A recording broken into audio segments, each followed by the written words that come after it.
Welcome to County Portal, your simple source for local government services and public records. Let's get started. Today we're breaking down two terms you hear all the time in American politics, the filibuster and cloture. They sound complicated, but the core idea is pretty simple. Let's start with the filibuster. Imagine the US Senate is about to vote on a new bill. One party really wants it to pass, but the other party is strongly against it. To stop the vote from ever happening, a senator from the opposing party can use a tactic called the filibuster. This means they take the Senate floor to speak and can keep talking for as long as they are physically able. As long as a senator is talking, the Senate can't do anything else, including vote on the bill. The goal is to delay the vote indefinitely, hoping to either kill the bill entirely or force the other side to make major compromises. You might picture a dramatic scene from a movie where a senator reads from a phone book for hours on end. While that has happened, the modern filibuster is often less dramatic. Today, just the threat of a filibuster is enough to grind things to a halt. This is sometimes called a silent or procedural filibuster. So, how do you stop someone from talking forever and actually get to a vote?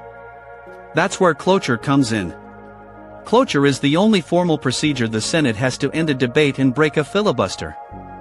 It's essentially a vote to end the talking and move on to the actual bill. But it's not a simple majority vote. To invoke cloture, you need a supermajority. Specifically, you need 3/5 of the senators to agree, which means 60 out of the 100 senators must vote to end the debate. Getting 60 votes is very difficult, especially in today's highly partisan Senate. If the cloture vote is successful and gets 60 yes votes, the filibuster is broken. However, the debate doesn't end immediately.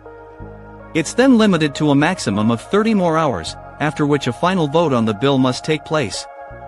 So, the relationship is simple: the filibuster is the tool for delay, and cloture is the tool to overcome that delay. Because it takes 60 votes to invoke cloture, most major and controversial pieces of legislation now effectively need 60 votes to pass the Senate, not just a simple majority of 51. This is why you constantly hear news anchors talking about the 60-vote threshold. It's not a rule for passing a law, but a practical reality created by the filibuster and the difficulty of invoking cloture. It's worth noting that there are exceptions. Certain budget bills and, most significantly, nominations for federal judges and Supreme Court justices are now exempt from the filibuster and only require a simple majority vote. But for most other laws, that 60-vote hurdle remains the biggest challenge. In short, a filibuster is endless talking to block a vote, and cloture is the 60-vote supermajority needed to stop the talking. Thanks so much for watching. If you found this explanation helpful and want to understand more about how our government works, please consider liking this video and subscribing to the channel. We'll see you in the next one.